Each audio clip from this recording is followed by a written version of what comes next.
welcome to my little show and tell. This is an easy job for me, thank goodness. And I'm so glad to see everybody here. It's so wonderful to be invited. Thanks to Sean and the Tolkien Society. Yeah, so without further ado, let's get on with it. So these will be artworks that probably not many people have seen. Maybe some of them have been posted on Facebook recently, but not everybody's on Facebook. And so let's have a look at those, these unpublished artworks. And then after that, we'll bring in some of J.R.R. Martin, which also many people have not seen. I worked for Game of Thrones for 3 years to create an illustrated deluxe edition, mainly in pencil art, which was wonderful for me to sort of change medium a bit, with some color pieces as well. Yeah, so very proud of that work. It's a very different kind of project for me, and publishers are very patient as I churned out one after another of about 80 sort of odd illustrations. Here we go. So this one is a commission. I think she's here. And it was a lovely scene to try and capture with Aragorn first meeting Arwen in glades above Rivendell.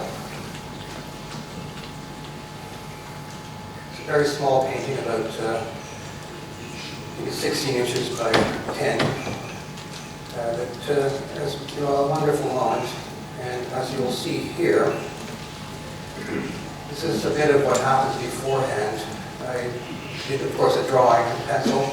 Then you see 3 versions of a color scheme. And this is why I do these color roughs, so that I can determine what the kind of tonalities, color, contrast will work best. I think it's closest probably to the second one, the one on the left at the bottom.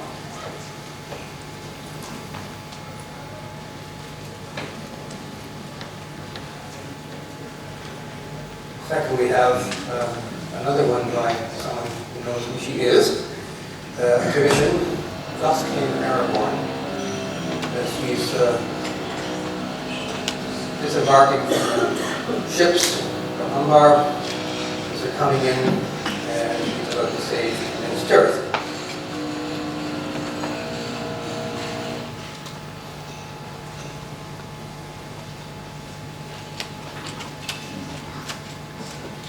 Try to get the horses' colors right, and generally follow the descriptions that Tolkien gives us.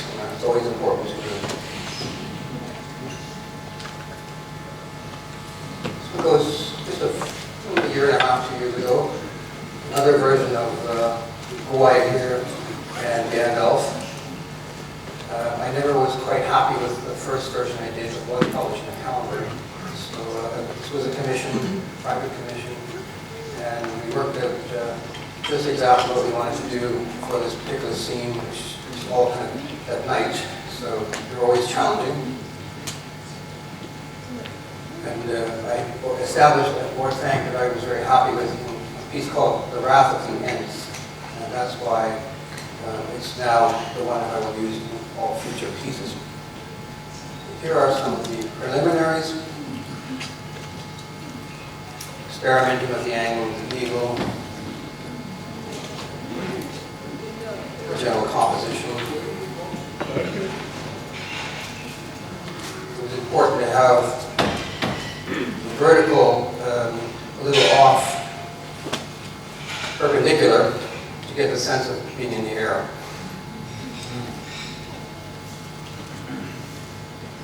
And I later developed drawing with more detail or thank.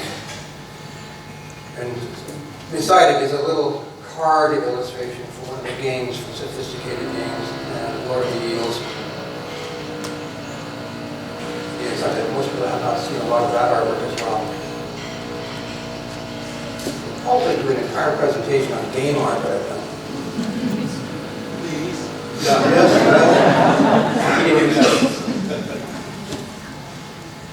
Now, Durin's Crown and the Mirror, another private commission, which was tremendously interesting, and I realized, oh yes, that was one that I once did as a little card illustration for Iron Crown Enterprises back in the 90s, It was just a quick one-off thing. It wasn't all that terribly well-researched.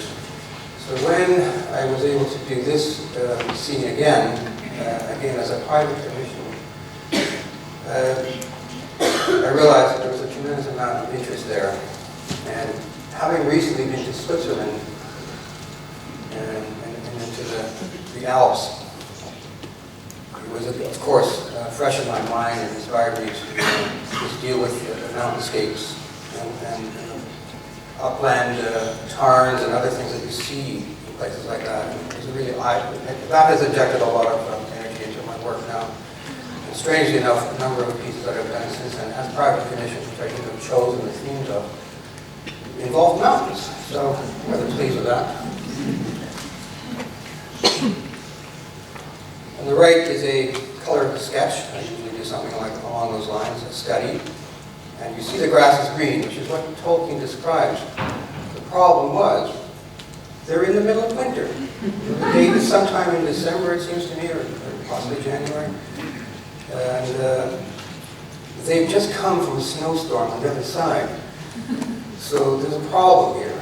And this is one of the things that I was talking to a friend about, that there are times when you wish you could talk to the author and say, wait, no, you can't just say that, because an illustrator or an artist is going to come along and want to do it according to what you said. But that's inconsistent with what you just said before. So I took the liberty of somehow coming to a sort of a compromise. So you have the yellowed, brownish grass of winter, with a few patches. We'll assume that there's more sunlight on that side and it's sort of a little bit of a mild spell, and we'll leave it at that. On the left side there, you see it's not very easy, but some of the preliminary sketches, and you can see different angles and different situations from that part of the story. So different gatherings of the fellowship and so on. And ultimately I had to decide on the basis of the budget, actually, whether to include the full fellowship minus Gandalf. And it seemed to me that we just needed to have Frodo, Sam, and Gimli at the lake. And the others are off stage. And some of the stages of painting, so that you see how it starts pretty rough and just sketching things in, eventually just building up detail in local areas. I just assign myself this section, do that, other section, do that, and eventually it all becomes a very impressive piece of art. Some of the details. The massing of the rock on the left is really just me drawing little thumbnails. It's just at the point where I don't need to look at any particular reference. I feel I've developed a style that I particularly like, that works for me. And I thought of this idea that, these sort of ranking levels of rock and plateaus and shelves going up would suggest a sort of architectural element, and that the dwarves would defend this thing very easily because of these various walls that they carved and or helped modify. So it's things like that you can kind of put into a picture like that above and beyond the descriptions.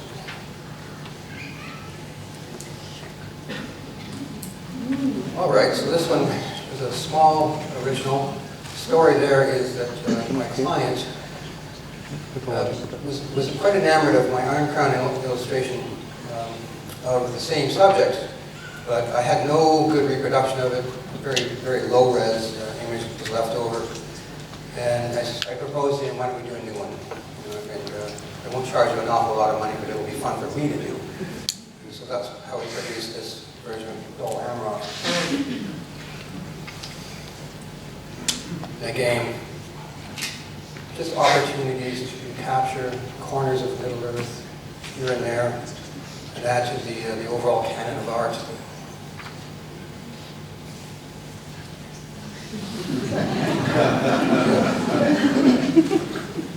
We're Bilbo, always the one getting in trouble and pushed to do the dwarves' work for them. And I had done an earlier version of this as well, so this was a chance to revisit that one, and I always felt that I could do a better job of it. I'm really rather happy with this one. And there we have, butterflies, the sun, and an inability to see much beyond the horizon. And I was doing this and a number of other pieces at the time because the Jackson films were about a year from being released, a year and a half. So I did 3 or 4 new Hobbit-inspired works. I've included that one here, although I guess there are a couple of others that weren't published, but maybe next time I'll put all Hobbit. Actually, I did a Hobbit themed presentation, so that's why I did not include all of them in this case. That was before, so. I know what this is. It's another small commission, a lovely, I'm very happy with how this came out, because to me it's about the art as much as anything. And this is just the thorns and briars that Frodo and Sam fell into as they jumped off the bridge as they heard the Nazgul passing above.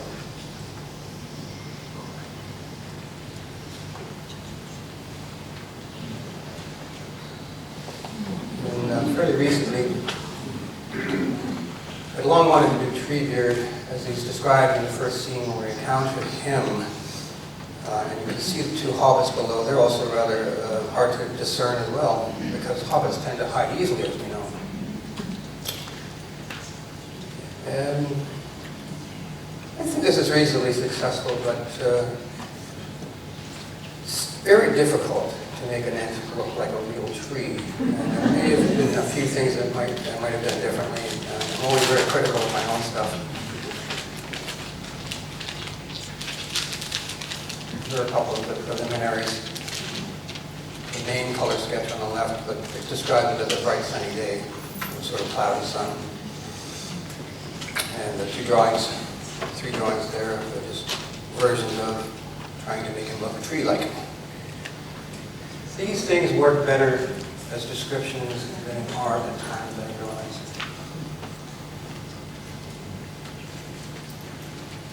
And that's a big commission.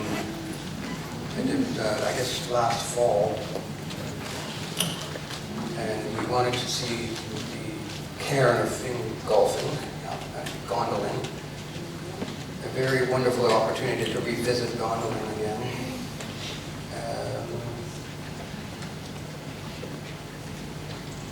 Let's look at some of the research for that.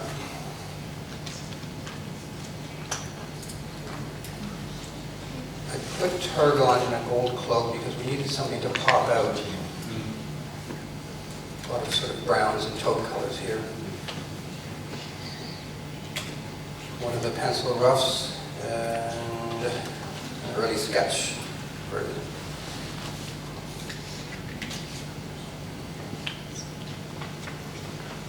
And part of the process is going in and researching what is a cairn. How many kinds of them are there? What kind of sort of stonework do we have? And just other things that look interesting as part of that research. So you can see the beginnings of how it would work, building on the idea. What is an elf? Cairn, the High King of the Noldor. What does that look like? How would they think of it? I rather like the one on the bottom left. However, there's a detail there. Thorondor is said to have perched on it from time to time. Rather uncomfortable. You had to round off the top a little bit there. And the one in the middle at the top was a version which is very flat on the top, which that wasn't going to make the cut either. On the upper right are just a couple of the towers on the city wall and a couple of sketches of cairns and some rather interesting stone sculpture, which has nothing to do with anything.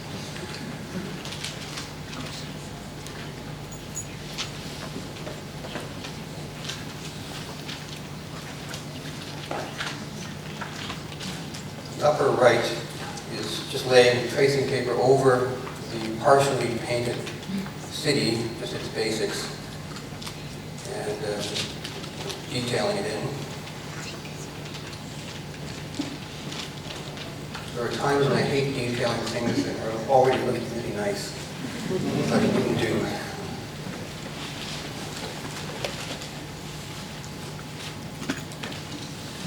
Okay, so Lake Helleborn, Mount Rarer, a little corner of Beleriand, where Coran III had his fortress and his realm.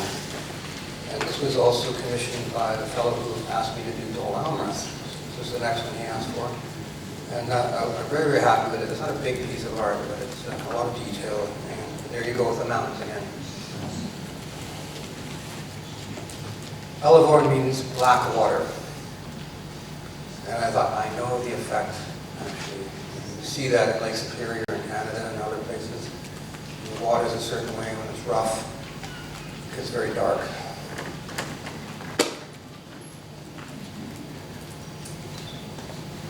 Upper left is the color sketch. It might be available still, I'm not sure.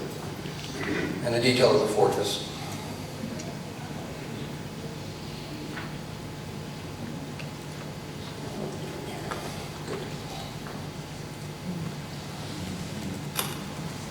Right.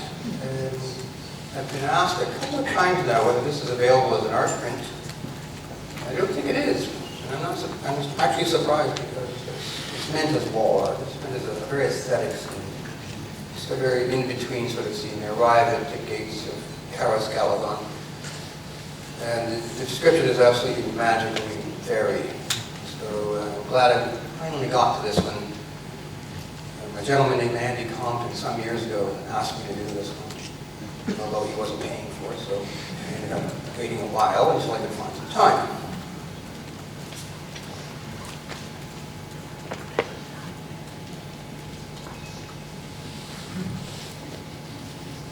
It's been commented that it looks like Christmas lights and Christmas trees. Well, yes. If they had Christmas trees back then, they didn't. So I think the Christmas tree is imitating that. That's my guess. I'm going with that. So 3 stages on the right, upper right, and lower 2 stages of development, as it says.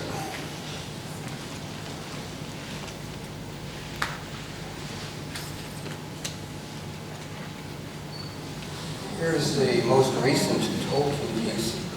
Some may have seen on Facebook.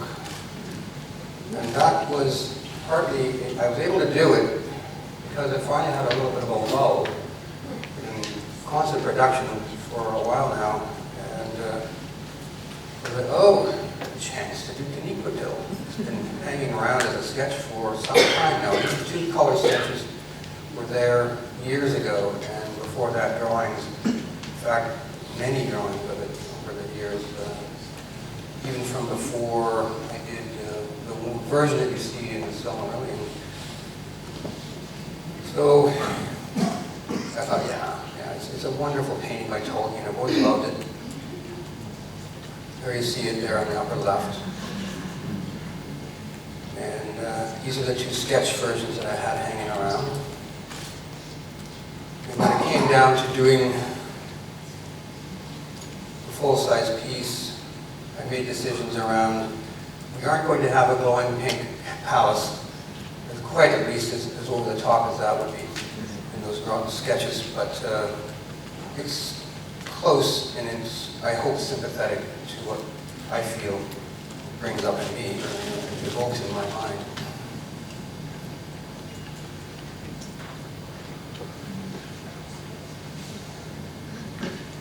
Some stages of development of that.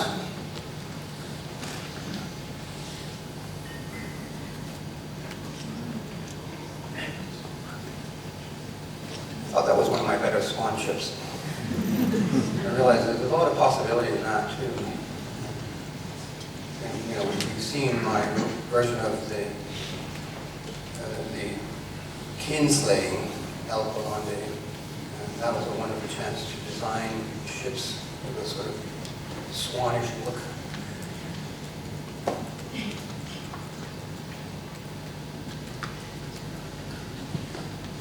Palace of Ilmarin, various thumbnails, sketching ideas. I sort of reordered it all, but I was happy with the kind of ideas that was coming out. And yeah, you could keep going on 6 or 7 or 8 or 9 different versions of the thing. Just to get the feel of some strange and wonderful sort of building on top of a mountain like that, the god of the air and the god of the stars.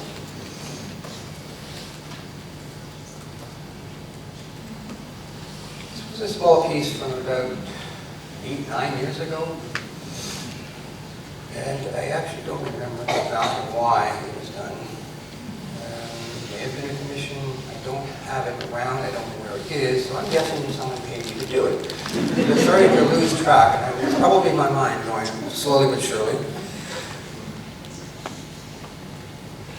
But it was a nice exercise in just a simple scene from in between parts of the Silmarillion, which offers so many possibilities.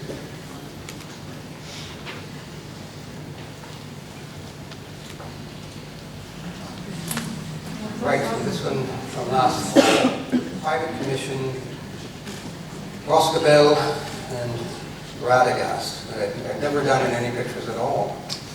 The dwelling, Roscabel, was done for Iron Crown Enterprises for their cards, a rather awful picture with 2 wildcats out in front on chains defending it.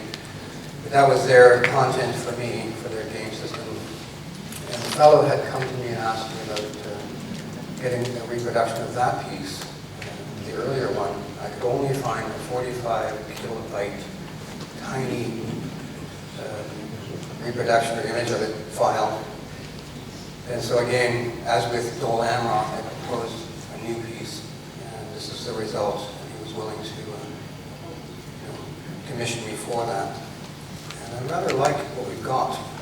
There is no real description of it, but we talked about it a fair amount, and he had some strong ideas, and I went along with those, and I thought, yeah, it would be a kind of a compound, fenced in, with all sorts of, wonderful points and things, that beehives and storage and chickens and so on. And a rather strange and fanciful house. And one of the inspirations was a park in Spain, which is the name at the moment, which has an image of trees, green roots, and red leaves, and little streams running through them. Many of you may have seen it, some of you may have seen it. It's absolutely extraordinary bit of nature. And thank goodness it's a preserve that will never be despoiled. And with Radagast, the idea was, what attitude should he have? And ultimately I settled on this idea of him releasing a bird. So hopefully I will revisit Radagast again. I think he deserves more dignity than he's given by Mr. Jackson.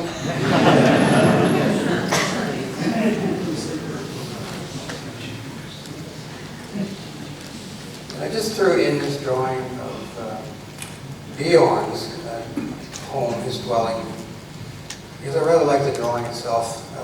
I'm still not quite 100% happy with the Bjorn in the picture. It came out later in the colored version. I don't know what it was, but it just didn't quite make the cut. Here he is in this. This shows you the level of drawing at times that you just get involved in. It's like, why not just lose yourself in it?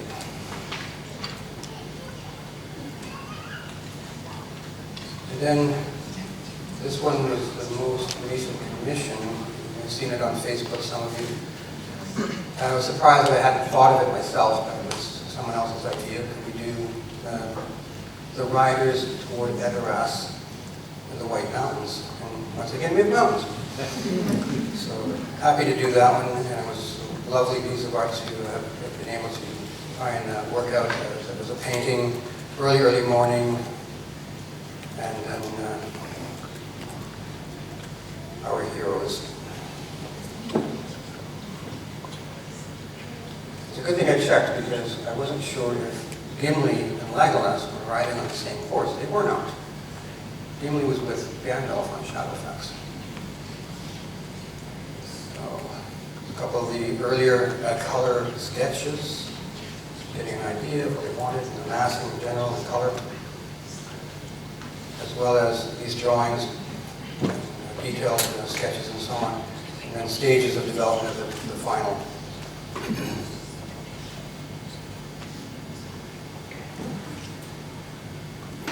that.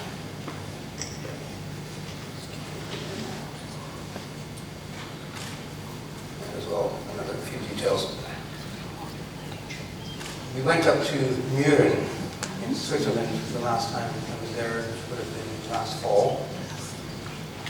And it always excites me to see villages way up in these high shelves, these plateaus, and then from there it's even higher and higher. So you can see little houses up on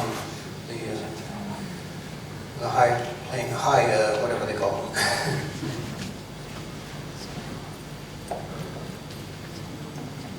Then this one I don't think many people have seen. It hasn't been published. It's the second version of The Living Caves. Really, really enjoyed doing that one. Just such a great chance to color, extraordinary kind of rainbow colors and ideas, scale, etc. So I'm assuming there was a little bit of a light coming in from outside on a couple of spots.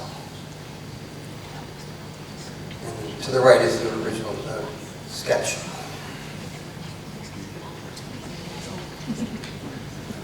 And then, view of Hobbiton from the hill, private commission by a gentleman who's here with us today, and this week, old friend of ours. And he asked for a reverse view, back end out toward Hobbiton in the Shire. So that was a lot of fun, a great pleasure to do, very detailed piece. Here's the details, hard to see the village, so I'm focusing on that, following Tolkien's drawing very carefully.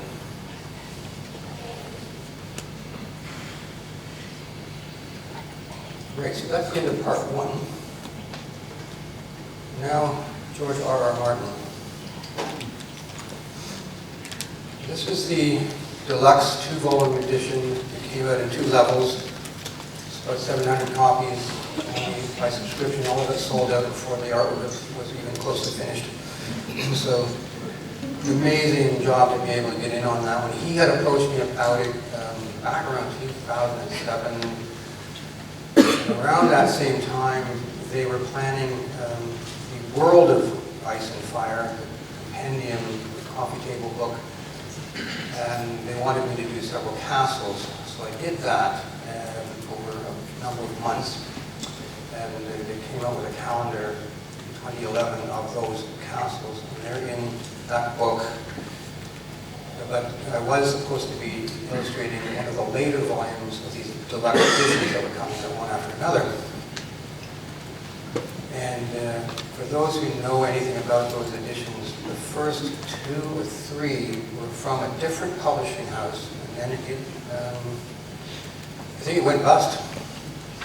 So there were at least 2 more editions supposed to come from there, and they were taken over by Subterranean Press. Misha Merlin was the original publisher. Well, that opened up a door in a way. So now they wanted to go back and do volume 1, 2, and 3 of the Ice and Fire series, and J.R.R. Martin tagged me for the first book, and that's how that came to be. They came out in different order, and partly because I held things up, but it was wonderful to do, to see what I could do with this extraordinary novel. So we had several viewpoint characters, so these little drawings were done first.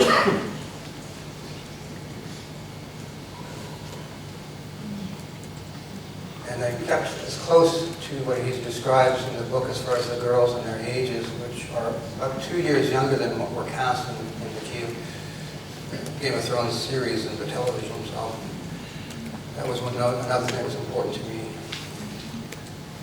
Sansa is, I think, 11 years old or something, and Arya 9.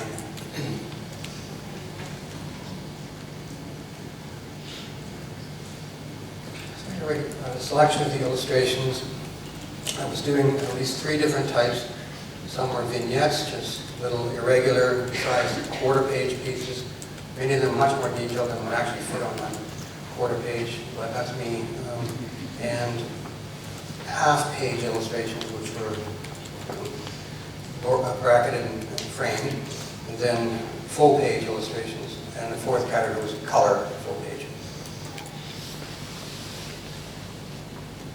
So a lot of static scenes in J.R.R. Martin, not so much in the way of descriptions of landscapes and journeys and things, so much as encounters and dialogue between characters. So there's a very sort of different feel to it. But occasionally you have a scene like Joffrey tastes Arya's wrath. And that was a lot of fun to do. With my partner posing and other aspects of it. And there's poor Sansa going, "I hate you! You ruined everything!"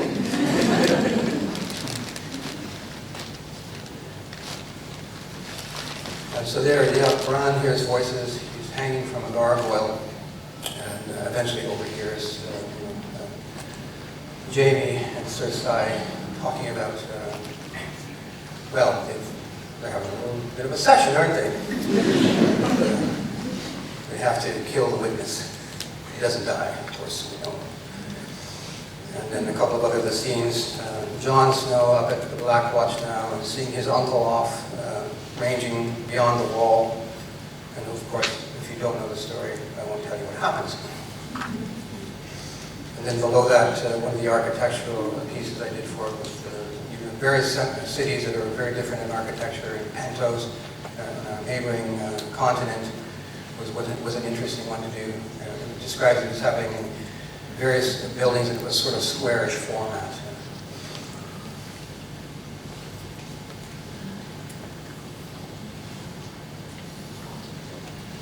The dragon eggs are presented to Daenerys. And below that, Khal Drogo.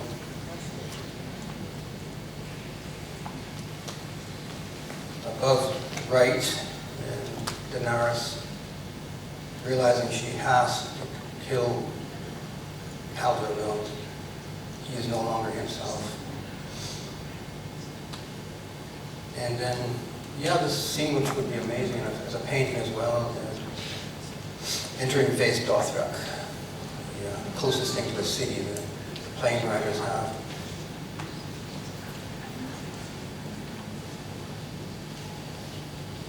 So one of the color pieces. Bran Awakens, color sketch up upper left, drawings on the right, and the finished piece.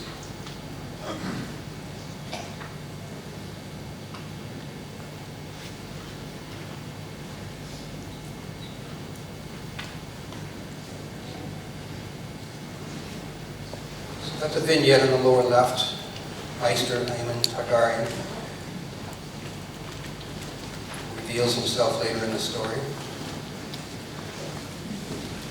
The old bear, the commander of the Black Watch, wonderful description, his pet raven. And a scene where Tarly is basically told to leave and never come back by his father or he will kill him. Claim that it was an accident.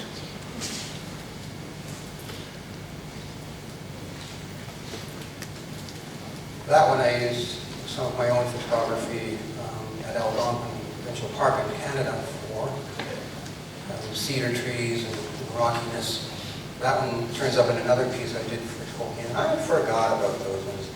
Probably haven't seen the ones I did for Atshun and illustrated book from a Serbian author who had it in English and Serbian. So it was a private commission as well. So maybe next time I'll bring that along. Did 3 colored pieces for it.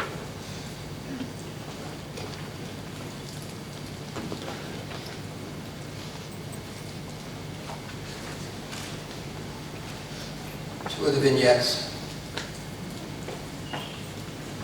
Joffrey on the Iron Throne. Shaga was a wild man encountered in the hills, the mountains, and Tyrion manages to convince to come and aid him in the battles to come and not kill him.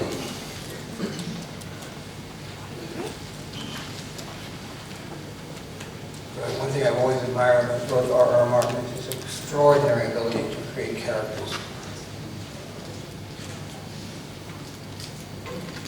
a lovely scene to me. Sansa just reading under guard in her room. Cersei will not let her have her freedom. And then Arya, who doesn't understand, the guy that's come up to her, the stable hand, who has ill intentions, grabbing her by the arm. Where is her other arm? In this box. What's in the box under the clothes? Her sword. He's about to find out. The pointy end matters.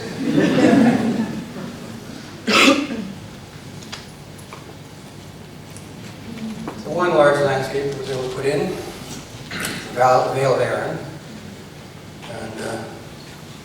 and way up on, about halfway up the mountain, you see a castle, Eyrie.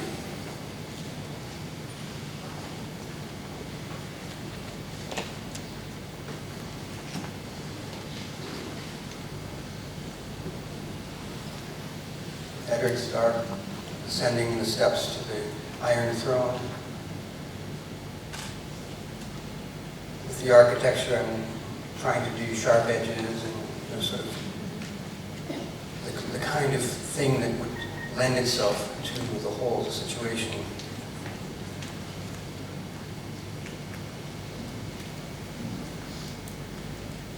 And the two figures in the middle, the front, are Peter Baelish and I forget his name.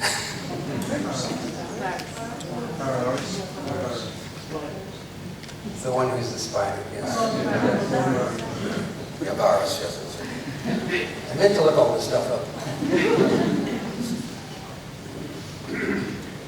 Jon Snow confronting a white, dead, living dead zombie with his wolf. That one I've completely followed the description of the letter. The hand has been hewed off, but is still alive. Everything's been upset and overturned, tables and chairs and things, and Jon is trying to prevent this thing that once was a man from attacking the commander, the old bear.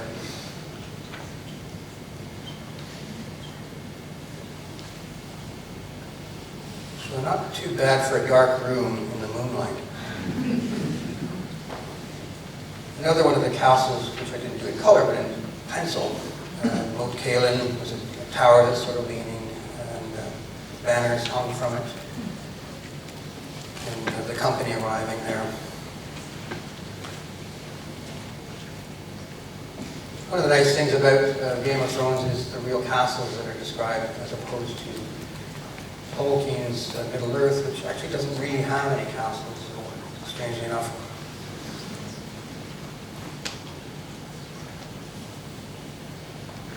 Yes, Sir Ilan Payne, one of my favorite characters. There's a nasty piece of work. Poor Eddard Stark being led up in front of everybody, sentenced to death. Some of the figures can be seen below. Cersei, Joffrey, the High Priest, and one of his attendants.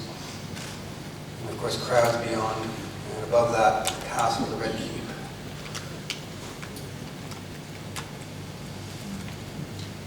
Here is Cersei and Eddard in a quieter moment. She's trying to get him to not be such a self-righteous do-gooder. Of course, it doesn't work. He meets his fate.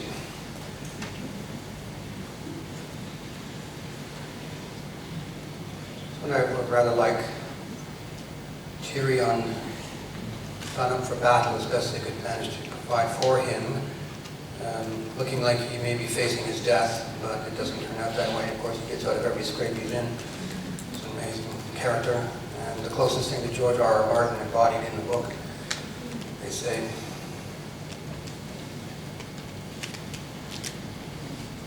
Yuri Mazdur, the witch, the seer,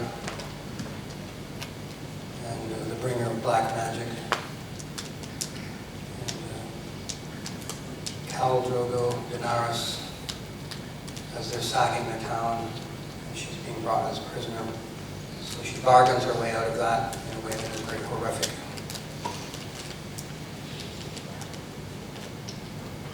Another of the color pieces. A lovely scene to me of the river run,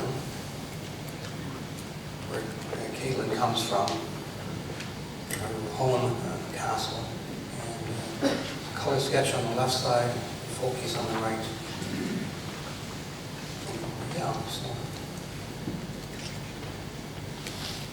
all of these, as I'm doing them, we're discussing with J.R.R. Martin. He's giving me direction, but at the same time giving me a lot of creative freedom.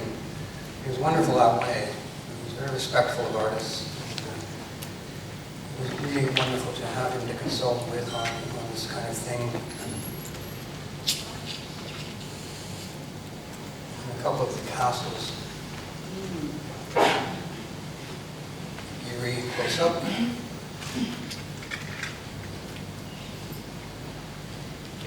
There's a falcon, you can see two of them, and that's part of the coat of arms for Aaron. And also the red keep there, which again, as you see, sharp angles,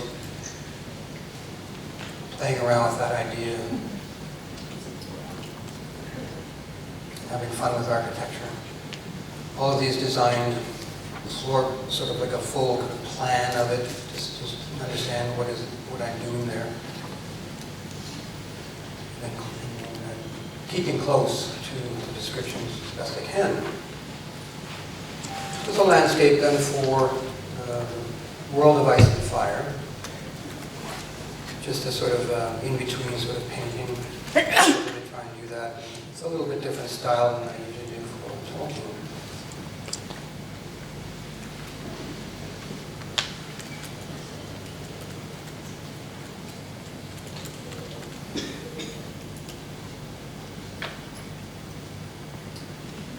Second last is Towers of Valyria,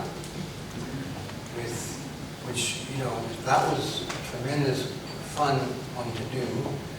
Made a number of thumbnails, I didn't include them here, but the towers, according to the story, were raised by sorcery with molten stone.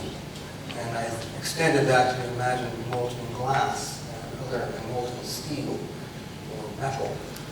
And yeah, dragons everywhere, of course, wonderful. They're surrounded by the volcanoes and volcanism, streets running with lava, extraordinary imagery. And then this small commission, the blue East Watch by the Sea, which isn't described. J.R.R. Martin said, well, that's not actually how it looks. But then again, I haven't actually told anyone. So, I rather like it anyway. I think it came up really nicely. The end of the wall, and this outpost, this seaport. And that is it for this presentation. I'm happy to take your questions.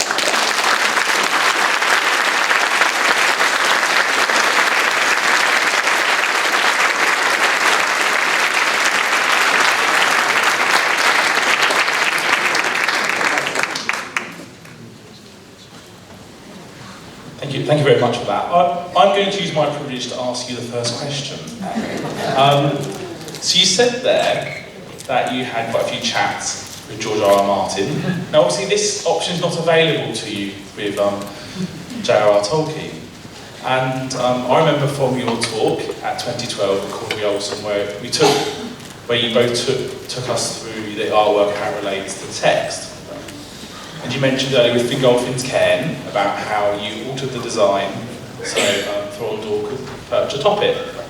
And then when you showed Dol Amroth, I thought to myself, there isn't much of a description of Dol Amroth. So I'm sort of wondering, I think many people here might be quite interested, what is your process for deciding what something looks like when you haven't got the author to talk to email, and you haven't necessarily got the text there? Right. This is meant to be a difficult question. Yeah, we know what it is and why it's there. It's an outpost of Prince Imrahil. It's sort of an elf, Numenorian hard in some ways. I don't know if it says it's white walls or not, but it seems to be that would be quite appropriate. From that, if I have doubts about something, I might discuss it with close associates who are well versed in the books, and who I tend to consult as well on things. And if there's nobody that can say, well, it isn't actually that, it says this, then it's kind of open, really. It's just up to me. I feel at this point in time, I have a pretty reliable sense of what I think would work and would be appropriate. So how do you get to a point where you feel this is right? Just kind of know. Just kind of know. You experiment, and as you're working on a thing, you can modify it, you can add, change things, you can adjust. So there's, it's just a process.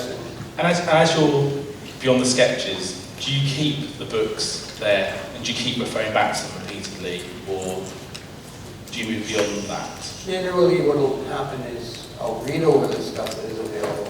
I may make notes. I may keep those notes nearby as I'm working, because what I haven't noticed that tends to happen is I'll read it, get a strong impression of what I want to do, check with the details, and then start to drift off the mark as I'm developing the drawings, and then realize, oh, wait a minute, no, it said that, not this. We reintroduce kind of closer to the mark, as it were. It's just, ultimately, I have to be careful what comes out is what I want to be and what I expect people want from me. So, yeah. Well, I think you're certainly delivering that. Shall we take some questions that aren't mine? I think we've got one in the middle here. I'm going to pass this down.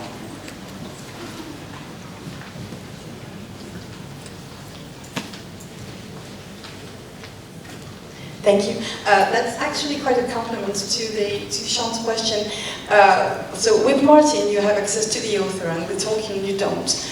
But I was wondering, with Tolkien, you have a lot of scholarly material, like let alone being in here with you, where you have sessions and people studying the work. Do you allow yourself to delve into that, or do you really want to stick only to the text? I'm thinking, for example, people like Andrew Higgins, who have done research on the real-life inspiration from Tolkien's life for certain things he describes. Do you allow yourself to go there to look for those inspirations, or do you stay in the mindset of I have the text and I stick to the published text only? Because I think all of those elements are actually part of the process. If someone does research that delves into a background of a scene or a situation that Tolkien has described, and there are insights in that, I want to know. And I do consult with the 2 or 3 people that are sort of my trusted confidants and advisors, as it were. And we discuss it pretty thoroughly in general, and have fun doing that as well. It's just such a pleasure to get into the background stuff, and that's very much important. So it's not just the author, of course. And the less the author gives me sometimes, the better I'm able to do my thing, because I have strong opinions on what a piece of art should be. And working in illustration, it's like you're taking words from another person and trying to work that into something that stands on its own in some ways, but is also faithful.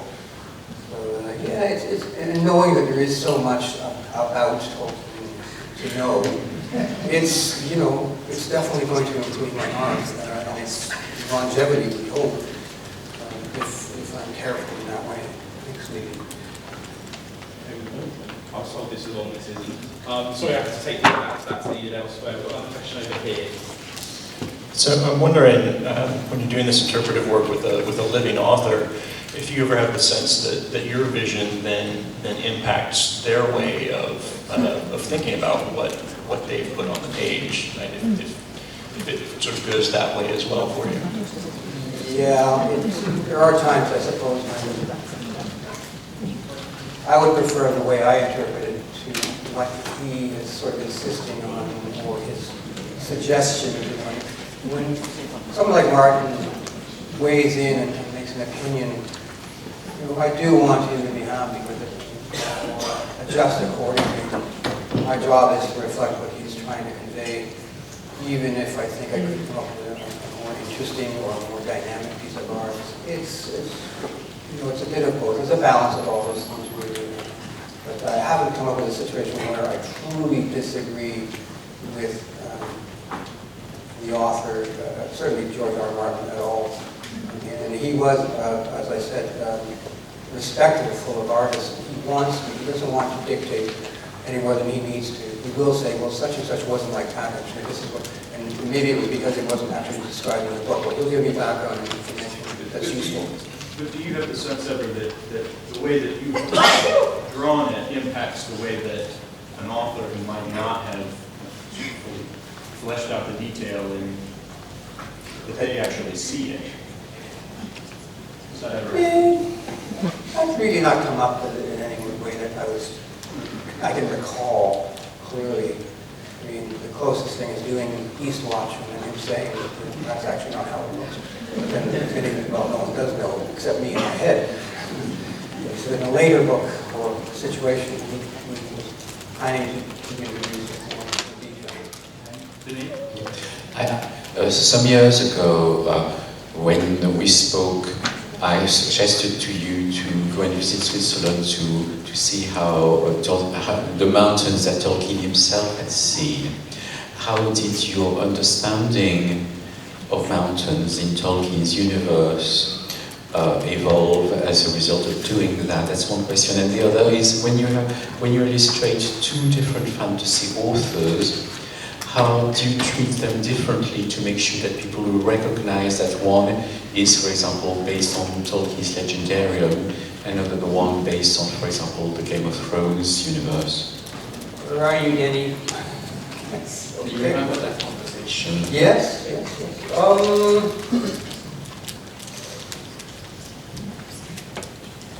I can answer the second one. It just comes to me what is required. Because I've done all sorts of illustrations, even within Tolkien's canon.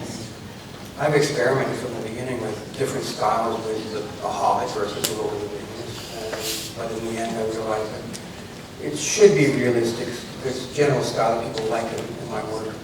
But with J.R.R. Martin, as you saw, and because the requirements were a number of black and white, they didn't leave that to me to decide. They asked for that. And I said, well, let's see what we can do with this. So that, it sort of described itself in many ways. I don't know. What was your first question exactly? Oh, yes. Well, yeah, to give me a new lease on things, an appreciation for the scale. I mean, when I see Tolkien's Rivendell, his mind of that, I now see what he is getting it from, and then you can really kind of understand, what you can do, and that it is important to see these things really live, and using it out of a book, you don't understand the scale. I mean, I have never been to our British Columbia mountains in Canada in all these years, and one day, except for a very brief visit to Vancouver for this conference, I'm lacking in that way. Ontario is relatively rural, and except for the Canadian Shield, forests and lakes and so on like that, but there's no real mountains. There's a canyon or two. Yeah. Two more questions, one in the middle and then one at the front. So my question leads on quite well from Denise' question, which is, apart from the mountains of Switzerland, which you talked about, are there other landscapes in our world that particularly inspired you or you particularly drawn on for parts of Tolkien's world? For example, is there a particular part of the English countryside that you think of when you think of the Shire, or is it more generic English countryside?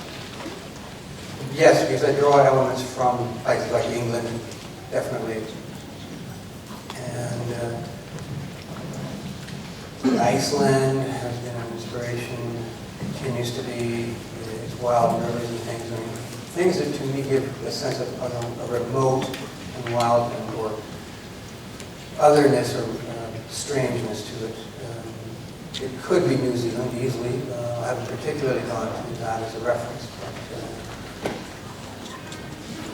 But wherever it seems to me, say with the J.R.R. Martin, there's so many different kinds of landscapes there that it was easy to realize that, okay, well, I'm going to go to the Middle East for some architectural ideas, and for landscapes, and things for the south, and for the north, and the waste, the frozen waste. That's easy. There's lots of that in Canada. Less and less as we go on, but anyway. But yeah, so I do draw many different places. I haven't been to all of them, but the ones that I have been to definitely figure in the art. I take many photographs of my own as well as go online and check out stuff. That Spanish park I mentioned, that I've never been to, but it was like, wow, that is fantastic. The combination of colors and nature. Okay, last question here at the front. Hello. I must admit that before today, I'd never seen any of your work that wasn't Tolkien inspired. So suddenly I thought, oh, he does other things as well. And I thought, are there any other fantasies that you would like to illustrate? If so, why? There are no other fantasy stories or tales that I'm interested in doing as much as available to me.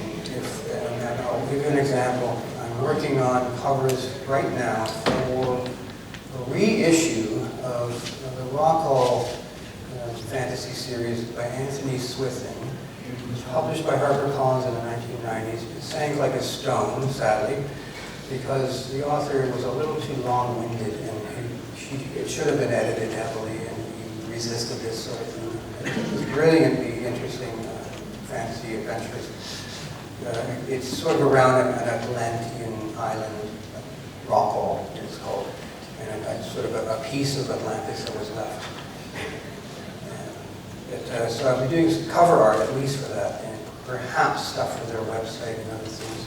And it's a lot of fun because I'm working with the fellow who's rewriting this book, and was requested to do so by the estate. Mark Seabank is a fantasy author in his own right, and I've done cover art for him as well, for his own books.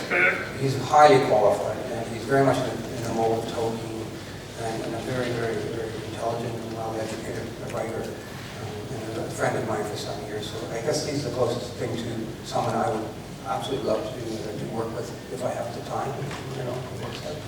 So there we are. Great, well thank you very much, Tel.